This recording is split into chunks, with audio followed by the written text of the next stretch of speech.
آج کے اس معلوماتی سفر میں آپ سب کا خیر مقدم ہے۔ آج ہم ایک ایسے زبردست اور دلچسپ سفر پر نکلنے والے ہیں جو ہمیں دلمون کی قدیم اور افسانوی تہذیب کے سنہری دور سے لے کر آج کے بحرین کی شاندار اور جدید تخلیقی دنیا تک لے جائے گا۔ ذرا سوچیں، ہزاروں سال پرانی تاریخ آج کی جدید ٹیکنالوجی اور جدت میں کیسے ڈھل رہی ہے، یہی سب ہم آج جاننے والے ہیں۔ تو چلیے جلدی سے آج کے روڈ میپ پر نظر ڈالتے ہیں۔ ہم شروعات کریں گے قدیم جنت دلمون سے، پھر دیکھیں گے اسے ایک عالمی تجارتی مرکز کے طور پر۔ اس کے بعد دلمون بل کے نئے روپ پر بات ہوگی، پھر مستقبل کے تخلیق کاروں کا ذکر آئے گا، اور آخر میں دیکھیں گے کہ یہ عظیم ورثہ کیسے آگے بڑھ رہا ہے، یعنی قدیم میسوپوٹیمیا کی دیومالا سے لے کر 3D پرنٹڈ کھلونوں اور آج کے کوڈنگ کیمپس تک کا پورا احوال۔ تو آئیے اپنے پہلے حصے کی طرف چلتے ہیں، قدیم جنت دلمون۔ ذرا تصور کریں، ہم وقت میں پورے 4000 سال پیچھے جا رہے ہیں۔ دیکھیں، دلمون کی کشش محض تاریخ تک محدود نہیں، بلکہ یہ ایک زبردست افسانوی حیثیت بھی رکھتا ہے۔ سمیریائی داستانوں کے مطابق دیوتا اینکی نے دیوی ننہرسک سے ایک وعدہ کیا تھا کہ وہ دلمون کے لیے طویل آبی گزرگاہیں، ندیاں اور نہریں بنائے گا تاکہ ہر جاندار کی پیاس بجھ سکے۔ اور پتہ ہے سب سے حیران کن بات کیا ہے؟ اساطیری حوالوں میں اسے اکثر باغ عدن یعنی گارڈن آف ایڈن جیسی جنت بھی تصور کیا جاتا ہے، ایک ایسی جگہ جہاں کوئی دکھ یا بیماری تھی ہی نہیں۔ لیکن ٹھہریں، یہ صرف کوئی خیالی یا طلسماتی دنیا نہیں تھی۔ حقیقت میں دلمون مشرقی عرب کی ایک بہت اہم سامی زبان بولنے والی تہذیب تھی۔ یہ تہذیب میسوپوٹیمیا اور وادی سندھ جیسی عظیم طاقتوں کے درمیان ایک پل کا کام کرتی تھی۔ اگر آج کے نقشے پر دیکھیں تو یہ موجودہ بحرین، کویت اور مشرقی سعودی عرب تک پھیلی ہوئی تھی، اور ان کے قدرتی میٹھے پانی کے چشمے انہوں نے اس علاقے کو ایک بے حد سرسبز و شاداب نخلستان بنا رکھا تھا۔ اب آتے ہیں دوسرے حصے پر، عالمی تجارت کا مرکز۔ ان دیوملائی کہانیوں سے نکل کر ذرا اس کی اصل معاشی طاقت کو دیکھتے ہیں۔ یہ صرف کوئی پرسکون باغ نہیں تھا، بلکہ ایک زبردست تجارتی پاور ہاؤس تھا۔ اگر ہم ٹائم لائن پر نظر دوڑائیں تو 2050 قبل مسیح میں دلمون اپنی طاقت اور خوشحالی کی بالکل عروج پر تھا۔ خلیج فارس کے تجارتی راستے پوری طرح ان کی مٹھی میں تھے۔ لیکن پھر جیسا کہ ہر عروج کو زوال ہے، لگ بھگ 1720 قبل مسیح میں ان کا زوال شروع ہو گیا اور ان کا مشہور بار بار مندر کھنڈرات میں بدلنے لگا، اور پھر 1365 قبل مسیح تک یہ پورا علاقہ درمیانی آشوری سلطنت کے قبضے میں چلا گیا۔ اب یہاں جو بات سب سے زیادہ متاثر کن ہے وہ یہ ہے کہ دلمون اصل میں قدیم دنیا کا ایک بہت بڑا ٹریڈ ہب یا تجارتی منڈی بن چکا تھا۔ یہ لوگ کیا کرتے تھے؟ یہ چاندی، ٹن، اونی کپڑے اور زیتون کا تیل باہر سے منگواتے تھے، اور بدلے میں اپنے مقامی خزانوں جیسے تانبا، قیمتی موتی، لاجورد اور ہاتھی دانت کو دنیا بھر میں برآمد کرتے تھے۔ یہ اس دور میں عالمی تجارت کو اپنے حق میں استعمال کرنے کی واقعی ایک کمال کی حکمت عملی تھی۔ چلے اب بڑھتے ہیں تیسرے حصے کی جانب، دلمون بیل کا نیا روپ۔ اب ہم اس وسیع تاریخ سے نکل کر ذرا ایک خاص اور بے حد دلچسپ نوادرات پر فوکس کرتے ہیں۔ اور یہ دیکھیں، یہ دو بالکل مختلف زمانوں کا کیسا شاندار ملاپ ہے۔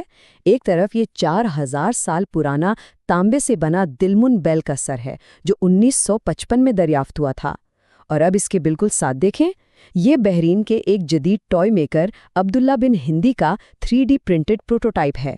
میرا مطلب ہے قدیم تانبے سے لے کر جدید 3D پرنٹنگ تک کا یہ سفر واقعی حیران کن ہے نا؟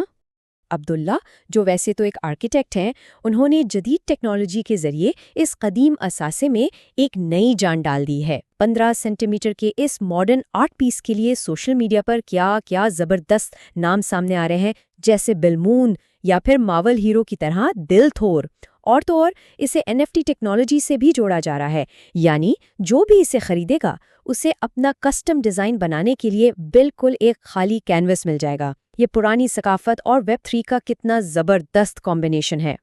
ویسے آپ کو بتاتا چلوں کہ یہ عبداللہ کی کوئی پہلی کامیابی نہیں ہے.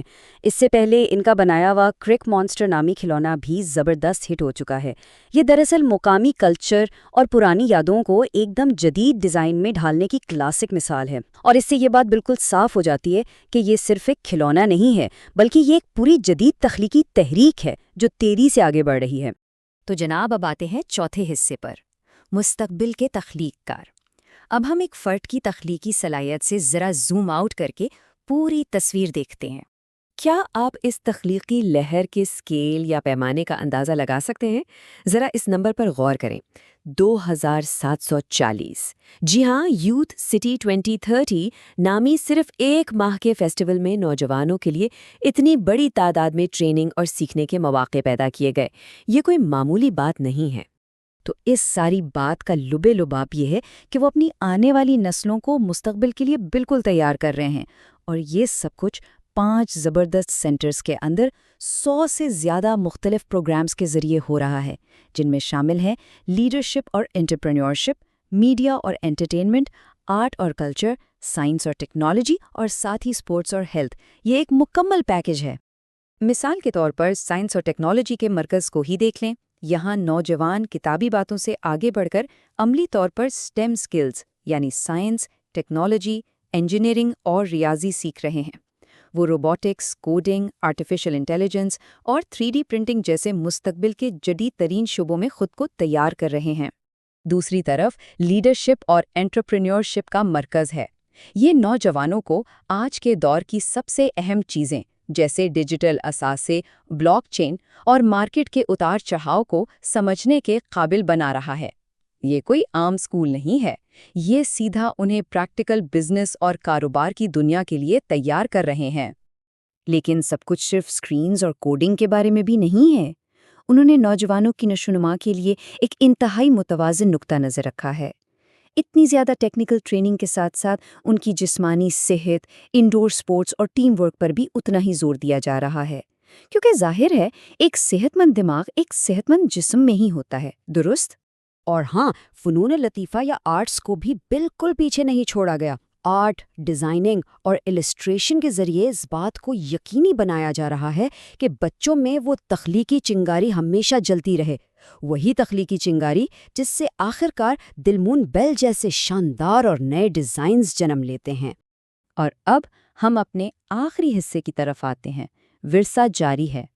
اب وقت ہے کہ ہم قدیم تاریخ اور آج کی جدید ٹیکنالوجی کی ان تمام کڑیوں کو آپس میں جوڑیں.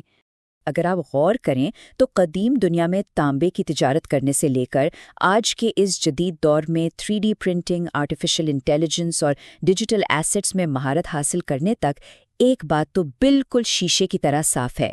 اس خطے کے لوگ آج بھی وہی زبردست معمار اور تاجر ہیں جو ہزاروں سال پہلے تھے. بدلا ہے تو صرف ان کا طریقہ، ان کے اوزار اور ان کی ٹیکنالوجی. جذبہ آج بھی وہی ہے. اس سفر کے اختتام پر میں آپ کے لیے ایک بہت ہی اہم سوال چھوڑے جا رہا ہوں. ذرا سوچیے گا، آج کی نوجوان نسل اپنی کمیونٹیز میں موجود اس زبردست قدیم تاریخ کو کس طرح استعمال کر سکتی ہے؟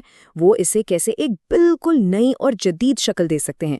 یقین مانیں، جب ہمارا مقامی ورثہ آنے والی نسلوں کی تخلیقی صلاحیتوں سے ملتا ہے تو کیا ہی کمال کا انقلاب آ سکتا ہے. امید ہے آج کے اس معلوماتی سفر میں آپ کو بہت کچھ نیا سیکھنے کو ملا ہوگا. اگلی بار تک کے لیے اپنا خیال رکھیے گا.